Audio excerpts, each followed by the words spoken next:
মাননীয় প্রধানমন্ত্রী, আপনি জানেন হঠাৎ করে অটো ক্যান্সেল হওয়াকে কেন্দ্র করে আরব আমিরাতের অধিকাংশ প্রবাসী এখন আতঙ্কিত। আমি এখন আপনাদের সামনে একজন মহিলা সিআইপি যিনি কঠোর পরিশ্রম করে আরব আমিরাতে নিজের সফলতা নিজে প্রমাণ করেছেন, এমন একজন সিআইপি আমার কাছে খুব করুণভাবে আকুতি করেছেন, মিনতি করেছেন এবং অনুরোধ করেছেন। তিনি বলেছেন আমাদের সি প্লাস টিভিতে যেন আমরা এই বিষয়টি তুলে ধরি।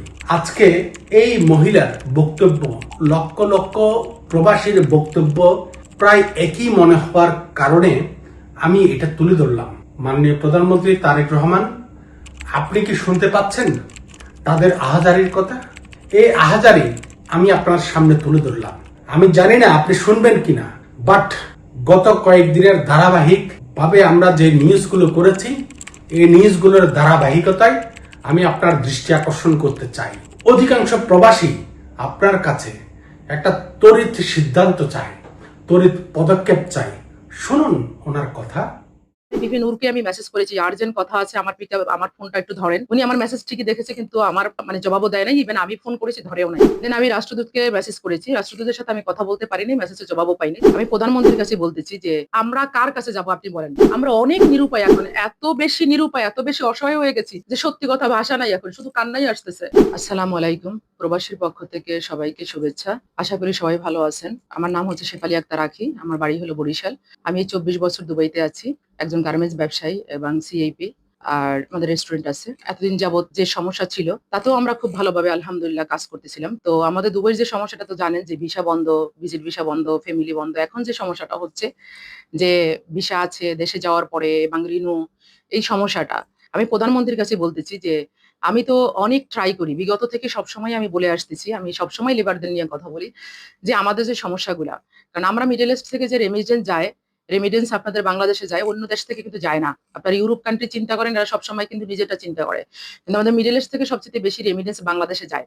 এটা সবার অবগত আছে আমার কাছে মনে হয়। প্রধানমন্ত্রী যেহেতু প্রবাসে ছিলেন, এই জন্য প্রধানমন্ত্রী ভালো বুঝতে পারবে, বিধায় আমি প্রধানমন্ত্রীকে বলতেছি যে আমি গত 1.5 মাস আগে বাংলাদেশে গেছিলাম। তো আমি গিয়ে প্রবাসী মন্ত্রীর সাথে দেখা করেছি, অর্থমন্ত্রীর সাথে দেখা করেছি এবং আমাদের বিপিন নুরের সাথে দেখা করেছিলাম। তখন আমি বারবার রিকোয়েস্ট করেছিলাম আমাদের দুবাইয়ের সমস্যার ব্যাপারে, যে আপনারা আসেন, কথা বলেন, দেখবেন এই সমস্যার সমাধান হবে। কারণ কি, আমি যখন কারো কাছে 2 বার 3 বার রিকোয়েস্ট করব, তখন অবশ্যই তার মনটা গলে যাবে বা সে কথাটা শুনবে, এটাই কিন্তু নিয়ম। আমি অনেকবার বলেছি এবং আমি এই জায়গা থেকে চেষ্টা করি কথা বলার জন্য। প্রবাসী মন্ত্রীর সাথে আমার কয়েকবার আরো কথা হয়েছে। উনি বলেছে আমরা কথা বলতেছি, দেখতেছি। এবং আমাদের এই জায়গায় রাষ্ট্রদূত সাহেব যে আছেন, আমার কথা যারা ঊর্ধ্বতম কর্মকর্তা আপনারা আছেন, আপনারা যদি আসেন এবং আপনারা যদি যান, কথা বলেন, অবশ্যই কিছু একটা হবে। আজকে যে সমস্যাটা এখন আমাদের হয়েছে, এই সমস্যাটা কিভাবে সমাধান করবো একটু বলবেন? কালকের আমি কনসুল জেনারেলকে ফোন করেছি এই সমস্যার জন্য, আমার হয়েছে বিদায় তাই। দেন আমি রাষ্ট্রদূতকে মেসেজ করেছি, রাষ্ট্রদূতের সাথে আমি কথা বলতে পারিনি, মেসেজের জবাবও পাইনি। তার পিএস এর সাথে আমার কথা হয়েছে। আমি তাকে রিকোয়েস্ট করেছিলাম যে এই সমস্যাটা কিভাবে সমাধান করবো, যে ক্যান্সেল হয়ে গেছে। একটা লোক যখন ক্যান্সেল হয়ে যায়, আপনি একবার চিন্তা করে দেখেন, তার যদি 10টা লোক থাকে পিছনে, তার যদি বাড়িতে 6 জন লোক থাকে, ওই লোকগুলো কোথায় যাবে বলেন? প্রধানমন্ত্রী, আপনি আমাকে বলেন যে এই লোকগুলো কোথায় যাবে?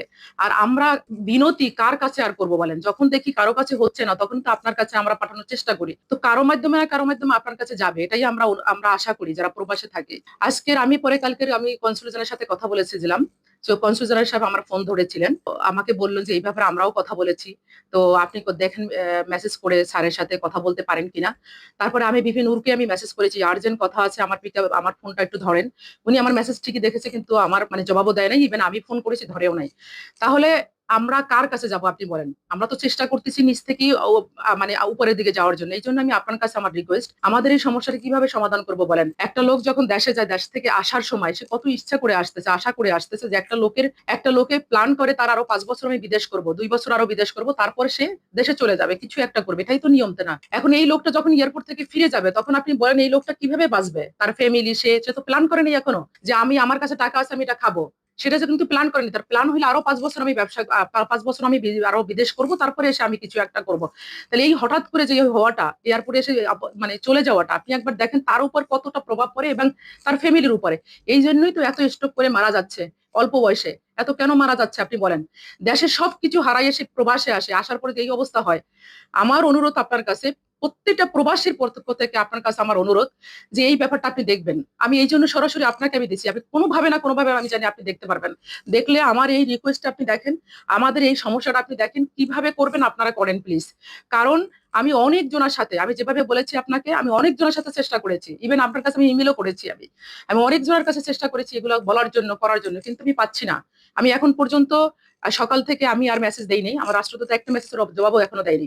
ইভেন আমি গত মাসে আমি আবুধাবি গেছি, তখন আমি তার সাথে দেখা করার চেষ্টা করেছিলাম, সে বাইরে ছিল। তো আমাদের সমস্যা আমি কার কাছে বলবো আপনি বলেন? শুধু আমাদের দুবাইয়ের কিন্তু সমস্যা না, মানে বাংলাদেশের সমস্যা না, অন্য দেশের সমস্যাও কিন্তু হচ্ছে এই জায়গায়, তাদেরও বিষয় নাই, কিন্তু তারা তো ঠিকই কভার করতেছে। তো আজকে যদি এই জায়গায় গিয়ে কথা বলেন আপনারা যে ঠিক আছে আমাদের ভিজিট ভিসা বন্ধ, ফ্যামিলি ভিসা বন্ধ, আমাদের সবকিছু বন্ধ, অ্যাটলিস্ট আমাদের যে লোকগুলো আছে রিনু, কোনো জায়গায় ট্রান্সফার, ভালো লোক পাচ্ছি না, ট্রান্সফার, রিনু বা দেশ থেকে আসার এই সমস্যাটা যদি না হয়, অ্যাটলিস্ট তো কমসে কম মানুষ কাজ করতে পারবে বলেন। কারণ আজকে একজনের কাছে 10 জন লোক আছে ধরেন, কারো কাছে 500 লোক আছে, 1000 লোক আছে, 200 লোক আছে, তাদের কাছ থেকে যদি 10 জন লোক থেকে যদি 5 জন লোক না আসতে পারে, আপনি দেখেন, চিন্তা করে দেখেন ওই লোকটা কিভাবে ব্যবসা করবে বলেন। আমরা অন্য দেশের যে লোক নিব, সেই অন্য দেশের লোক নিলে তাহলে আমাদের বাংলাদেশে তো এভিডেন্স হচ্ছে না। আমি সত্যি নিরুপায় পেয়ে আমি আপনার কাছে আবেদন করতেছি, আপনি প্রধানমন্ত্রী প্লিজ এই ব্যাপারটা একটু দেখেন আমাদের দুবাইতে, আমাদের অনেক সমস্যা হচ্ছে, কিভাবে আমরা ব্যবসা করব, কিভাবে তাহলে আমরা চলবো। আপনাদের কাছে আমার হাত জোর করে আপনাদের কাছে অনুরোধ, বিনতি আপনাদের কাছে, আমাদের এই ব্যাপারটা একটু দেখবেন। ধন্যবাদ আপনাদের সবাইকে।